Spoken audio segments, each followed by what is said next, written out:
Benvinguts, soc la Mar i avui veurem la polaritat de les molècules dins el tema de l'enllaç químic. Què vol dir polaritat? Vol dir que les càrregues en una molècula no estan repartides per igual, és a dir, que els electrons estan més propers a una zona de la molècula que a l'altra. Per poder veure com passa això, primer haurem de veure la polaritat en els enllaços, no en la pròpia molècula, sinó que primer haurem de veure la polaritat dels enllaços covalents, és a dir, com es reparteixen aquestes càrregues quan hi ha un enllaç entre dos àtoms. Què passa si els electrons estan igualment compartits? Doncs que aquest enllaç no tindrà polaritat, o serà, també podem dir, apolar.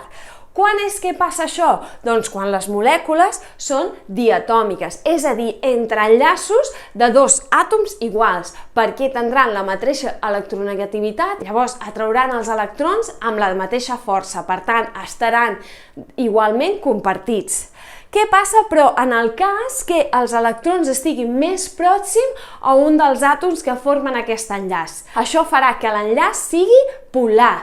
Cap a on? Doncs penseu que aquests electrons aniran cap a l'àtom que sigui més electronegatiu, és a dir, que tingui més força per atreure aquests electrons. Fixeu-vos que estem parlant d'enllaços covalents perquè si hi hagués molta diferència d'electronegativitat entre aquests dos àtoms, el que passaria és que ja no seria un enllaç covalent, sinó formarien un enllaç iònic. No compartirien els electrons, sinó que un cediria l'electró i l'altre estaria perdent l'electró.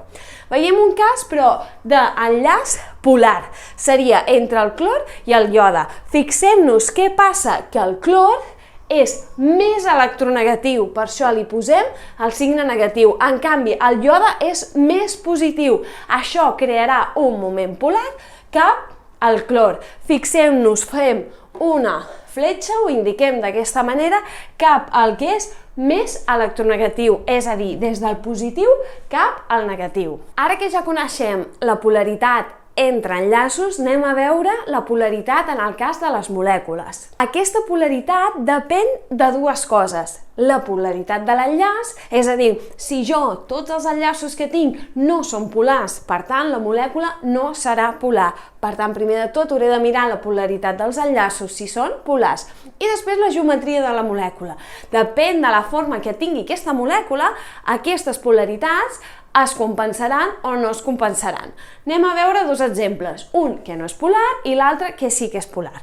Primer, vegem l'aigua. Veiem que té una forma angular, per tant, què passa? Que tenim en un costat el més electronegatiu, que és l'oxigen, i a l'altre costat els dos hidrògens, que són menys electronegatius. Per tant, aquests enllaços seran amb una polaritat cap a l'oxigen. Tindran aquests dos moments polars. Què passa? Que a l'ajuntar-se formaran un moment polar cap a dalt. Per tant, el moment polar és diferent de 0, per tant, la molècula és polar. Què passa en el cas del metà? Doncs que aquí sí que els enllaços entre el carboni i l'hidrogen són polars perquè el carboni és més electronegatiu que l'hidrogen, per tant tindrem aquests moments de polaritat de l'hidrogen cap al carboni, però degut a la seva forma, doncs es queden compensats aquests moments. Per tant, el moment resultant de la molècula, encara que els enllaços siguin polars, serà 0. Per tant, no serà polar. Doncs espero que hagueu entès el tema de les polaritats dels enllaços i de les molècules i que si us ha agradat el vídeo poseu m'agrada, que si teniu qualsevol dubte i qualsevol suggerència per fer més vídeos ho deixeu als comentaris i que si us agrada el canal i els vídeos que faig ho compartiu i us subscrigueu al canal. Moltes gràcies!